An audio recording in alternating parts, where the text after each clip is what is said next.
আমি ভাস্বতী রয়েছি আপনাদের সঙ্গে গুচ্ছ গল্পকথার সন্ধ্যায়।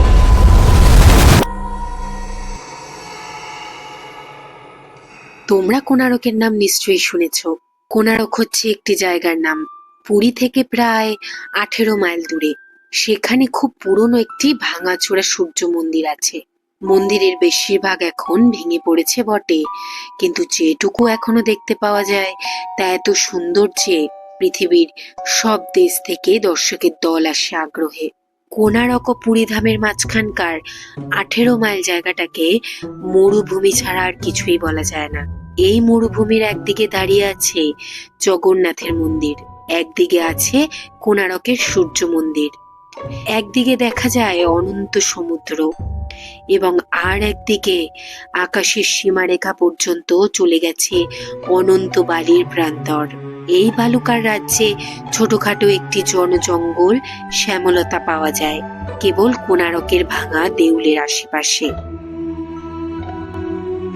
এই বনজঙ্গলের মধ্যেই একটি সরকারি ডাক বাংলো আছে। আমি যখন সেই বাংলোয় গিয়ে আশ্রয় নিয়েছিলাম তখন সেখানে এক তান্ত্রিক সন্ন্যাসীর নির্জন আশ্রয় দেখেছিলাম।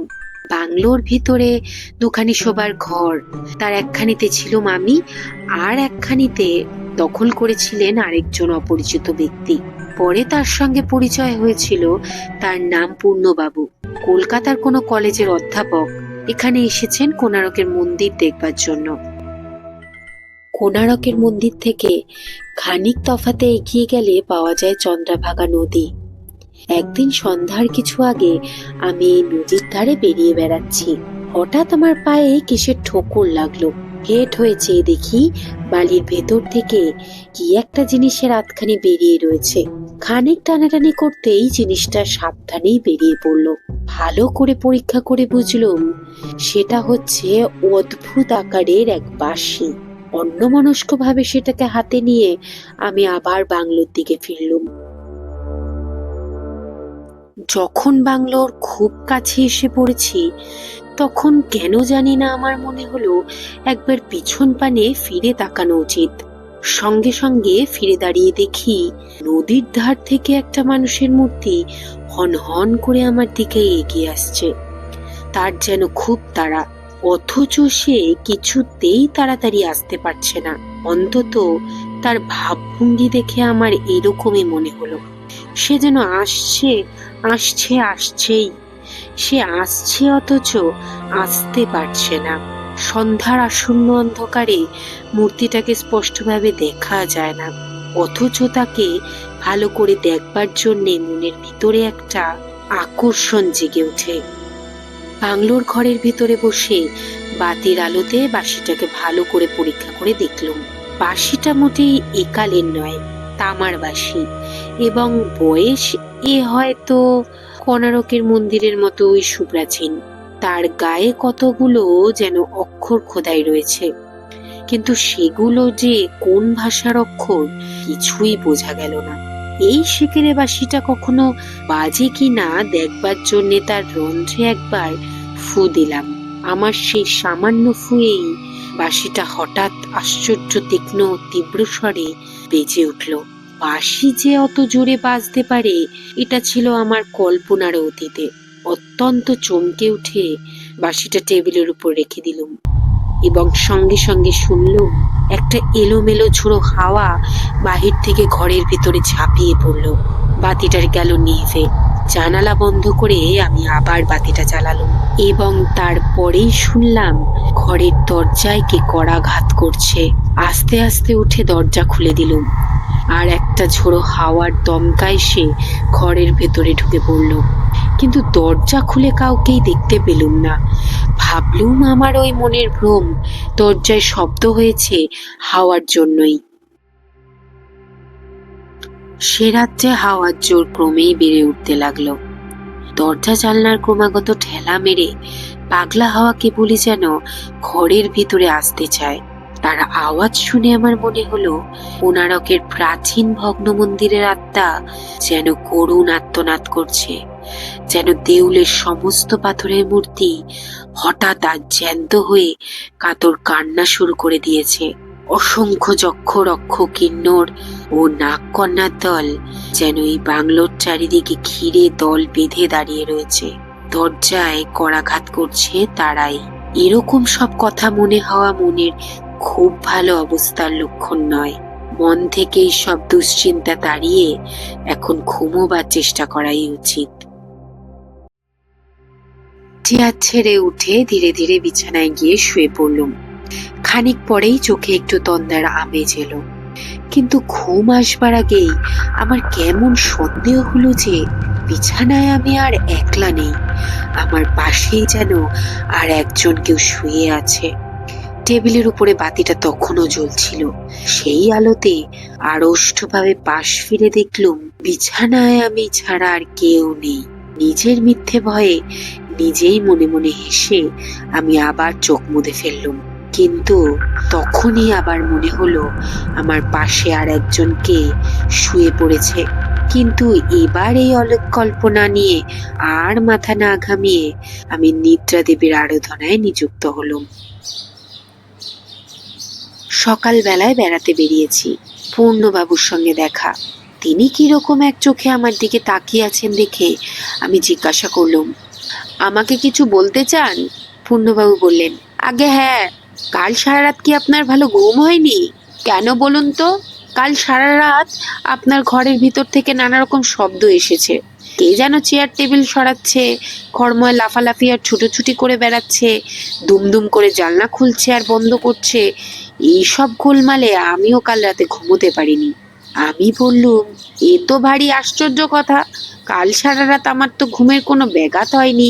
পূর্ণবাবু অপ্রস্তুত হয়ে বললেন, তাহলে আমার ওই বোধ হয় শুনতে ভুল হয়েছে, শব্দগুলো অন্য জায়গা থেকে এসেছে।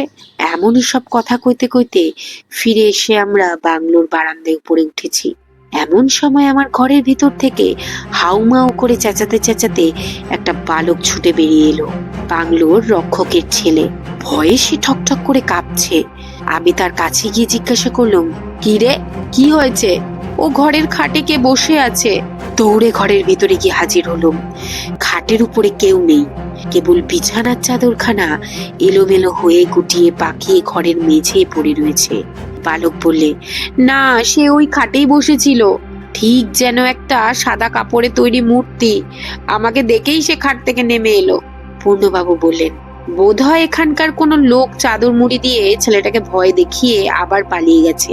আমারও মন বললে তাই হবে। সেদিন সন্ধ্যার পর টেবিলের ধারে বসে বই পড়ছিলাম। হঠাৎ চোখ পড়ল সেই তামার বাঁশির দিকে। এই ছোট্ট বাঁশিটা কাল কিরকম জোরে অস্বাভাবিক স্বরে বেজে উঠেছিল সেই কথা মনে পড়ল। এমন অদ্ভুত গড়নের বাঁশিও কখনো দেখিনি, এমন তীব্র আওয়াজও কখনো শুনিনি। বাঁশিটা আবার তুলে নিয়ে বাজাবার চেষ্টা করলাম। একটি মাত্র ফু দিতেই বাঁশিটা এমন বিকট স্বরে বেজে উঠল যে আমার কান যেন ফেটে গেল। পর মুহূর্তেই বাহির থেকে ভীষণ ঝোড়ো হাওয়া হু হু করে ঘরের ভেতরে ঢুকে পড়ে আলোটাকে নিভিয়ে দিল। ঘরের জানলা দরজা বন্ধ করে আলোটা আবার জেলে অবাক হয়ে ভাবতে লাগলুম, বাইরে কোনো দুর্যোগ নেই, তবু আচমকা এমন ঝোড়ো হাওয়া আসছে কোথা থেকে? কালও এই ব্যাপার হয়েছিল, আজও তাই। খাটের দিকে চোখ গেল, বিছানার চাদরখানা আপনা আপনি তাল পাকিয়ে গুটিয়ে যাচ্ছে। এও কি সম্ভব? নিজের চোখকে বিশ্বাস হলো না। চোখ দুটো দুহাতে রোগড়ে ভালো করে আবার তাকিয়ে দেখি খাটের উপর পা ঝুলিয়ে বসে আছে এক কিংভূত কিমাকার মূর্তি। ধবধবে কাপড়ের মতো সাদা তার দেহ, তার হাত আছে, পা আছে, মাথা আছে, কিন্তু চোখ নাক ঠোঁট দেখা যায় না। কি ভয়ানক! মূর্তিটা উঠে দাঁড়ালো, দুদিকে দু হাত বাড়িয়ে বাঁধো বাঁধো পায়ে যেন কি ধরবার চেষ্টা করতে লাগলো। তার ভাব ভঙ্গি অন্ধের মতো। কিন্তু সে কাকে খুঁজছে? আমাকে? এ কথা মনে হতেই দারুণ আতঙ্কে আমি চেয়ার ছেড়ে উঠে দাঁড়ালুম। সেই শব্দ পেয়েই অন্ধ মূর্তিটা বেগে আমার দিকে আসতে লাগলো। আমি এক লাফে দরজার কাছে গিয়ে দাঁড়ালুম। পাগলের মতো দরজা খুলে বাইরে বেরিয়ে পড়ে চেঁচাতে লাগলুম, রক্ষা করো, রক্ষা করো। চারদিক থেকে দ্রুত পায়ের শব্দ পেলুম। পূর্ণবাবুর গলা শুনলুম, ব্যাপার কি মশাই, ব্যাপার কি? দু হাতে চোখ চেপে মাটির উপরে বসে আকুল স্বরে বলল, ঘরের ভিতরে সেই সাদা কাপড়ের মূর্তিটা। সকলে ঘরের ভিতরে গেল। পূর্ণবাবু উচ্চস্বরে বললেন, কে? কেউ তো এখানে নেই। হতভম্বের মতো ঘরে ঢুকে দেখলুম মূর্তি অদৃশ্য হয়েছে। মেঝের উপরে দরজার কাছে বিছানার চাদরখানা গড়াগড়ি দিচ্ছে। এমন সময় কোনারকের মঠের সেই তান্ত্রিক ঘরের ভিতর ঢুকে বললেন, কি হয়েছে? এখানে এত গোলমাল কেন? বলতে বলতে তার চোখ হঠাৎ টেবিলের উপরে খানিকক্ষণ স্থির হয়ে রইল। তারপর তিনি এগিয়ে গিয়ে টেবিলের উপর থেকে তামার বাঁশিটা তুলে নিয়ে সেটা গভীরভাবে ঘুরিয়ে ফিরিয়ে দেখলেন। তারপর বললেন, এটা এখানে কেমন করে এলো? আমি বললুম, ওটা চন্দ্রভাগা নদীর তীরে কুড়িয়ে পেয়েছি। সন্ন্যাসী ঘরের ভিতর থেকে বেরিয়ে যেতে যেতে বললেন, এ বাঁশিটাকে আমি সমুদ্রে বিসর্জন দিতে চললুম। এ হচ্ছে জাদুকরের অভিশপ্ত বাঁশি। এ অমঙ্গলকে ডেকে আনে।